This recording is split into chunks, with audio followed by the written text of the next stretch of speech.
themselves is Bاسم Yusuf. He's a heart surgeon turned talk show host and has been described as the Jon Stewart of the Nile. His programme emerged on the internet just last year in the wake of the uprising and became popular, if not controversial, for its satirical take on Egyptian politics and state-run media. He joined me here in the studio a little earlier to talk about this upcoming election. This is what he said.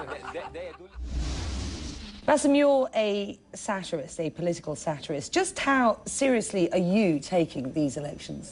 I am taking these elections extremely serious because, you know, when you drive into the streets of Cairo right now, you look at the billboards, which, by the way, crazy, are everywhere. Instead of seeing all the ads for the fizzy drinks and for the telecommunications and for the food products, now you see presidential candidates.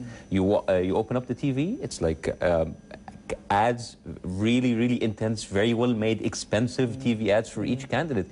It is so dynamic. It is amazing. For the first time, maybe in our known history, like recent history, we don't know who's the next president of Egypt, and that alone is interesting. And there are a number of candidates here, and we are yet to find out who will have won this presidency. You've done impressions of these candidates quite convincingly, at least in appearance. Who is or are the easiest targets? Well, there's always Dr. Barade, because he has this very special way of speaking, and there's of course the religious candidate who's not there anymore, Abu Ismail. There's Amr who's still there, because like he babbles around and he talks a lot. He's like big words, but you don't get anything of what he says. Making fun of politicians, of course, has been virtually taboo in Egypt. Yeah. Are they now getting the joke, do you think? Honestly, I don't care. Well, they have to live with it. They actually have to live with the fact that they're coming in as an employee, not as a pharaoh, not as a king, and they actually have to live with people making fun of, even if they are the best presidents in the world, because, you know, people, when speaking about politicians, we're not going to say how good you are. It's too dull.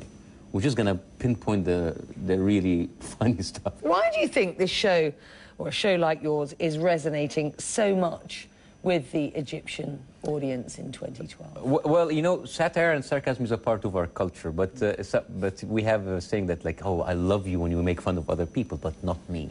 So now I'm actually like doing it to everybody, including myself, and I'm just speaking as everybody speaks. It's a serious political show, not a comedy, and I go in and I'm straightforward, and I speak exactly the same words that a normal layman, people on the street do, and I come from the internet. So we're quick, we're hip, we're like Facebook and Twitter and YouTube, and there's a lot of competition there. So we have to really keep up with our game. I'm sexy and I know it. Given the choice, who would you like to see running Egypt going forward?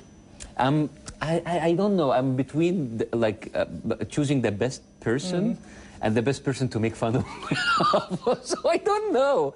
I mean, you know, remember like George W. Bush when he was there? I mean, like for 8 years, SNL and Jon Stewart had the time of their lives with that. You know, like, it's like with Al Gore, I don't know. I think that most of these shows would have closed down.